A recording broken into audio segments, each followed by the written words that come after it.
नमस्कार दोस्तों, आपका अपने चैनल टीडीएस पर स्वागत है। आज आपके सामने टॉपिक लेके आए हैं हिंदी का सबसे इम्पोर्टेंट टॉपिक, वाच्य। जी हाँ दोस्तों, किसी भी एग्जाम में जिसमें हिंदी आती हो उसमें वाच्य से 2 या 3 क्वेश्चन जरूर आते हैं, इसलिए बहुत ही इम्पोर्टेंट है। अगर आज तक भी नहीं सीखा है तो आज सीखना, अपनी भाषा में, किताबी भाषा से दूर। कभी भी भविष्य में इससे कोई भी क्वेश्चन आएगा तो कभी भी आप गलत नहीं करोगे। कॉपी पेन लेके बैठना और दिमाग से शांति से पढ़ना। भविष्य में दोबारा क्लास देखने की जरूरत भी नहीं पड़ेगी और इससे क्वेश्चन आया तो गलत भी नहीं होगा। तो चलो पढ़ते हैं ध्यान से और ईमानदारी से, और कॉपी पेन लेके जब पढ़ना है। ठीक है दोस्तों, चलो स्टार्ट करते हैं। तो चलो दोस्तों स्टार्ट करते हैं वाच्य। स्टार्ट करने से पहले दोस्तों, अगर चैनल पर नए हो तो चैनल को लाइक सब्सक्राइब जरूर करना। सबसे पहले पढ़ेंगे दोस्तों परिभाषा। किसी भी टॉपिक की परिभाषा बहुत ही मेन होती है, जो बताती है कि उस टॉपिक में है क्या चीज। चलो स्टार्ट करते हैं दोस्तों। वाक्य में क्रिया का जो रूप यह बताता है कि कार्य करने वाला कौन है और कार्य किस पर हो रहा है, उसे वाच्य कहते हैं। जैसे कि डेफिनेशन में पता भी लग गया होगा दोस्तों, कार्य करने वाला कौन है, कर्ता कौन है, और किस पर कार्य हो रहा है, कृत कौन है, भाववाच्य कौन है। ठीक है दोस्तों, वाच्य देखो, सीधे शब्दों में वाच्य से यह पता चलता है कार्य करने वाला और कार्य सहने वाला, मतलब कार्य किस पर हो रहा है। ठीक है, ये पता चलता है। तो दोस्तों सबसे मेन इंपोर्टेंट इसका जो पार्ट है वो है वाच्य के कितने प्रकार है। अगर एग्जाम में आता है वाच्य के कितने प्रकार है, तो वाच्य के हम 3 प्रकार अपना टिक करके आएंगे। 3 प्रकार कौन कौन से है? पहला है कृतवाच्य, जिसको इंग्लिश में एक्टिव वॉइस कहते हैं।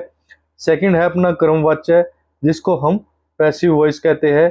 थर्ड अपना भाववाच्य, जिसको इम्पर्सनल वॉइस कहते हैं। ठीक है दोस्तों, इसको कभी भी गलत मत करना, तीनों को ध्यान रखना है ताकि एग्जाम में आप गलत ना कर पाए। चलो अब तीनों को एक एक करके डिस्कस करते हैं। हाँ दोस्तों, बाद में इनको डिस्कस करने के बाद अगर तब भी आपको थोड़ा बहुत डाउट रहता है तो उसमें लास्ट में एक ट्रिक समझाई गई है, जो मेन ट्रिक है सर। मतलब इससे भी आप कभी भी, मतलब अगर उस ट्रिक को देख लोगे तो आप भविष्य में कभी भी कोई भी क्वेश्चन गलत करके नहीं आओगे, इतना मेरा वादा रहेगा। तो चलो दोस्तों स्टार्ट करते हैं पहले से, कृतवाच्य से। तो दोस्तों ये है अपना कृतवाच्य, जो पहला वाच्य है। ठीक है दोस्त, तो इसकी डेफिनेशन देख लेते हैं। जब वाक्य में कर्ता मुख्य होता है, वह काम करता है, मतलब कार्य इतना डिपेंड नहीं करता, मतलब कर्ता मुख्य होता है भाई। ठीक है, वाक्य में कौन कर रहा है का जवाब साफ मिल जाता है, मतलब कर्ता का जवाब मिल जाता है, कर्ता कौन है। ठीक है, अगर ये जवाब मिल रहा है तो वह कौन सा होगा? कृतवाच्य होगा दोस्तों। ठीक है दोस्तों, राम खाना खा रहा है, कौन खाना खा रहा है? राम, इसलिए क्या होगा? कृतवाच्य। सीता किताब पढ़ रही है, किताब कौन पढ़ रही है? सीता, तो क्या होगा? कृतवाच्य। दोस्तों इसकी ट्रिक भी देख लेते हैं एक बार, ट्रिक पहचानने की। ठीक है दोस्तों, वाक्य में कर्ता पहले आता है, क्रिया कर्ता से मेल खाती है। ठीक है दोस्तों, कर्ता पहले आ रहा है, ठीक है, अतः क्रिया के अंत में अक्सर ता है, ते है, रही है आता है। ये भी इंपॉर्टेंट दोस्तों बात है। ठीक है दोस्तों, जैसे सीता किताब पढ़ रही है, रही है, राम खाना खा रहा है। ठीक है दोस्तों, ये चीजें सारी ट्रिक के माध्यम से हम सीखते हैं। वैसे तो मेन इसमें यही होता है कि कौन कर रहा है का जवाब मिल जाता है। ठीक है दोस्तों, कौन कर रहा है का जवाब साफ साफ मिल जाता है, जिसको हम कृतवाच्य कहते हैं। तो दोस्तों आशा करता हूँ भविष्य में आप कृतवाच्य से अगर क्वेश्चन आता है तो कभी भूल के नहीं आओगे। तो लो अब सेकंड पे चलते हैं, कर्मवाच्य पे। तो दोस्तों सेकंड अपना है कर्मवाच्य, जिसको इंग्लिश में पैसिव वॉइस भी कहते हैं। इसकी डेफिनेशन देख लेते हैं एक बार। जब वाक्य में कर्म मुख्य होता है और कार्य उसे सहना पड़ता है, मतलब इसमें क्रम पर मुख्य फोकस होता है। जो पहले कृतवाच्य था उसमें कौन था? कर्ता पर मुख्य फोकस होता है। ठीक है दोस्तों, इसमें अगर देखा जाए तो इसकी मेन ट्रिप जो है कि भाई किसके द्वारा क्या किया जा रहा है, किसके द्वारा का अगर आंसर मिल जाए तो अपना क्या हो जाएगा? वो कर्मवाच्य हो जाएगा। ठीक है दोस्तों, उदाहरण के लिए देखते हैं, खाना राम द्वारा खाया जा रहा है, किसके द्वारा खाया जा रहा है? राम द्वारा। ठीक है दोस्तों, जिसमें किसके द्वारा का आंसर मिल जाए वो हमेशा कर्मवाच्य में आएगा। उम्मीद करता हूं आप कभी भी इसको गलत नहीं करोगे। सेकंड, किताब सीता द्वारा पढ़ी जा रही है, किसके द्वारा? सीता द्वारा पढ़ी जा रही है दोस्तों, तो हमेशा इसका जवाब आपको मिल जाएगा किसके द्वारा। ठीक है दोस्तों, आप भविष्य में भी इसको कभी भी गलत नहीं करके आओगे। अगर ट्रिक पहचानने की देखी जाए तो एक बार हम देख लेते हैं इसको भी। वाक्य में दोबारा शब्द ज्यादातर होता है, इसमें दोबारा ज्यादा शब्द आएगा। सेकंड, क्रिया के अंत में जा या जा रहा है या जा रहे हैं जैसे शब्द मिलेंगे। ठीक है दोस्तों, अगर भविष्य में कभी भी इससे क्वेश्चन आता है तो आशा करता हूं कभी आप गलत नहीं करोगे। तो अपना ये हो गया अपना कर्मवाच्य। कर्मवाच्य अगर किसके द्वारा का आंसर मिल जाता है तो वो हमेशा कर्मवाच्य में आएगा। ठीक है दोस्तों, चलो नेक्स्ट चलते हैं बहुत भाववाच्य में। तो चलो दोस्तों, ये हो गया अपना भाववाच्य।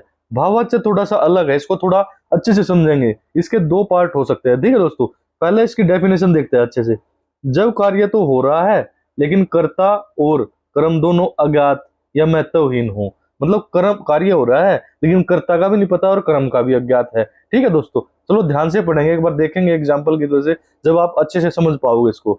ध्यान कार्य पर होता है, करने वाले पर नहीं। मतलब कार्य क्या हो रहा है इस पर ध्यान होता है, कौन कर रहा है इस पर इतना फोकस नहीं होता। ठीक है, और एक और इसकी ट्रिक जो मेन इंपॉर्टेंट है, जो कि मैं थोड़ा पीडीएफ बनाई तो उसमें थोड़ा डालना भूल गया था, तो बाद में थोड़ा ऐड किया है। ठीक है दोस्तों, तो इसको जिस भी वाक्य में नहीं आ रहा हो भाववाच्य होगा। नेगेटिव सेंटेंस वाला हमेशा भाववाच्य में होगा। ठीक है दोस्तों, वाक्य राम से खाना नहीं खाया जाता भाववाच्य होगा।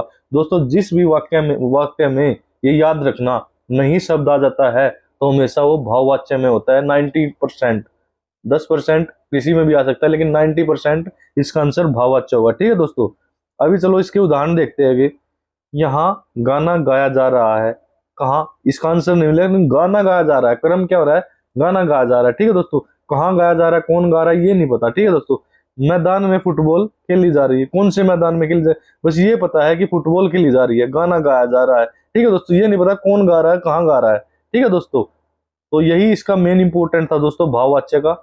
नेक्स्ट इसके ट्रिक पहचानने की देख लेते हैं दोस्तों।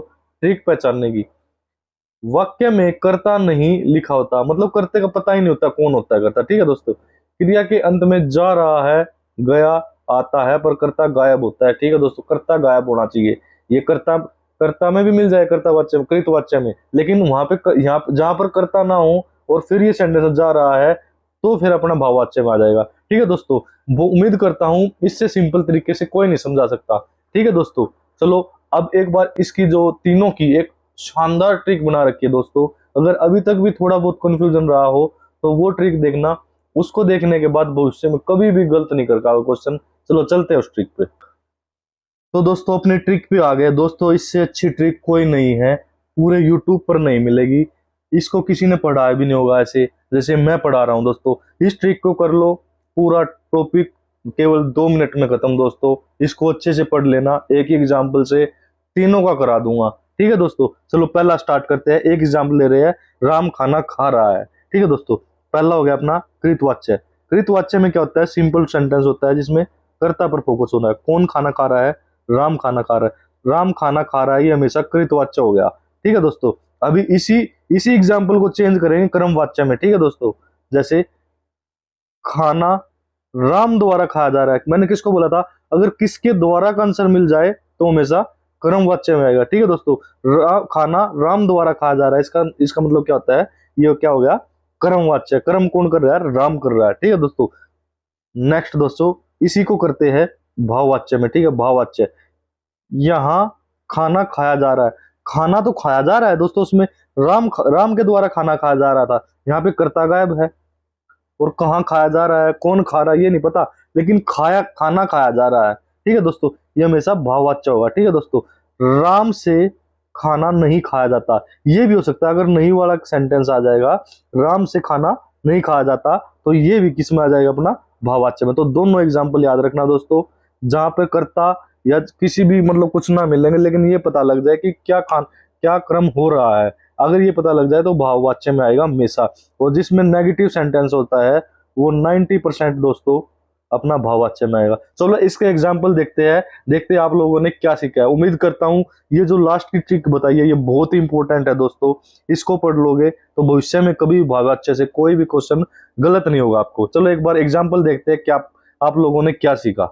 तो चलो दोस्तों एमसीक्यू का टाइम आ गया, वाच्य एमसीक्यू टेस्ट। इससे दोस्तों करने से ये फायदा होता है कि आपको पता लग जाता है कि आपने क्या सीखा है। ठीक है दोस्तों, जब हम वीडियो देख रहे होते हैं तो हमें लगता है सब कुछ आता है, लेकिन क्वेश्चन करते हैं तभी एक्यूरेट पता चलता है कि हमने सीखा क्या है। ठीक है दोस्तों, इसलिए एमसीक्यू टेस्ट बहुत ही इंपॉर्टेंट होता है। ठीक है दोस्तों, तो चलो स्टार्ट करते हैं। पहला क्वेश्चन, राम ने खाना खाया, इस वाक्य का वाच्य क्या है। सबको पता है दोस्तों, खाना किसने खाया है, राम ने। अगर के द्वारा, राम के द्वारा खाना खाया गया, के द्वारा आ जाता तो हम क्या करते, कर्मवाच्य। राम से खाना नहीं खाया गया, ये किसमें होता है, भाववाच्य में। लेकिन यहाँ केवल सिंपल सेंटेंस है दोस्तों, कर्ता को मुख्य माना गया राम को, राम क्या है, कर्ता।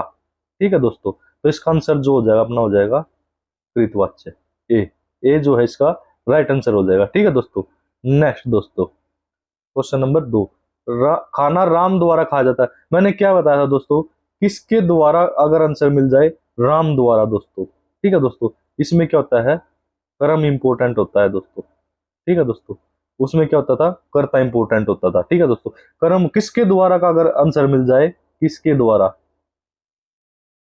ठीक है दोस्तों, आंसर मिल जाए तो हमेशा किस में आएगा, वो कर्मवाच्य में हो जाए। इसका आंसर जो हो जाएगा बी हो जाएगा दोस्तों, कर्मवाच्य। किसके द्वारा खाना खाया गया, राम के द्वारा खाना खाया गया। ठीक है दोस्तों, नेक्स्ट अपना आ जाएगा दोस्तों क्वेश्चन नंबर 3, खेत में धान बोया जा रहा है, इस वाच्य क्या है। कहाँ खान धान बोया जा, धान बोया जा रहा है, कहाँ बोया जा रहा है, खेत में। खेत कहाँ है कुछ नहीं पता दोस्तों किसी को भी। ठीक है दोस्तों, इसमें क्या होता है अपना भाववाच्य आ जाएगा दोस्तों। यहाँ पे अगर कर्ता भी नहीं मिलता हमारे पास, ठीक है, किसके द्वारा बोया जा रहा है, कर्म भी नहीं है हमारे पास। ठीक है दोस्तों, तो क्या हुआ अपना भाववाच्य हो गया दोस्तों ये। इसमें ना कर्ता हो ना कर्म हो, इसमें मेन क्या होता है अपना भाववाच्य। क्या भाव है दोस्तों, क्या कर रहे हैं, कर्म हो रहा है लेकिन इसमें कर्ता से कोई फर्क नहीं पड़ता। ठीक है दोस्तों, या फिर इस वाक्य में भी राम से खाना नहीं खाया जाता, जिसमें नहीं आ जाएगा दोस्तों नेगेटिव सेंटेंस दोस्तों। ठीक है, इसमें यही क्या होता है अपना भाववाच्य में आ जाएगा दोस्तों।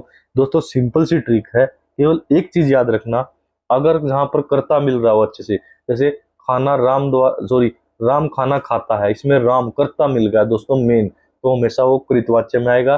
खाना राम द्वारा खाया जा रहा है, किसके द्वारा का आंसर मिल जाएगा, तो हमेशा वो कर्मवाच्य में आ जाएगा। खाना राम से नहीं खाया जाता, जिसमें नेगेटिव सेंटेंस आ जाए, वो 90% भाववाच्य होगा।